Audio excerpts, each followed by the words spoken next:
ಸಿದ್ದರಾಮಯ್ಯನವರು D C ನೋಡಿದೆ ನಾನು ಅದು ಇಶ್ಯೂನ. ಬಟ್ ಅವ್ರದ್ದು ಪ್ರೋಟೋಕಾಲ್ ಇರುತ್ತಲ್ಲ ಪರ್ಟಿಕ್ಯುಲರ್, ಅಂದರೆ ಪ್ರೋಟೋಕಾಲ್ ಅಂದರೆ ಪರ್ಟಿಕ್ಯುಲರ್ ಪರ್ಸನ್ಸ್ ಇಲ್ಲೇ ಕೊಡಬೇಕು ಅದು ಇರುತ್ತೆ. ಬಟ್ ಹೇಳೋ ರೀತಿ ಚೇಂಜ್ ಆಗ್ಬೋದಾಗಿತ್ತು.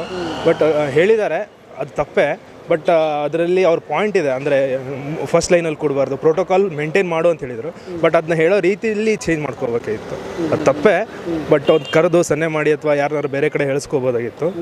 ಬಟ್ ಅದನ್ನ ಡೈರೆಕ್ಟಾಗಿ ಅದು ಪಬ್ಲಿಕಲ್ಲಿ ಹೇಳೋದು ಏನೋ ಚೇಂಜಸ್ ಮಾಡ್ಕೋಬೇಕು ಅಂತ ಅನ್ಸುತ್ತೆ ಸರ್. ಸಿ ಎಂ ಸಿದ್ದರಾಮಯ್ಯನವರು ಪದೇ ಪದೇ ಈ ಥರ ಯಾರೋ ಅಧಿಕಾರಿಗಳ ಮೇಲೆ ಈ ಥರ ಮಾತಾಡಿದಾಗ ಏನು ಬೇಜಾರು ಅನ್ಸುತ್ತೆ ಸರ್ ನಿಮಗೆ?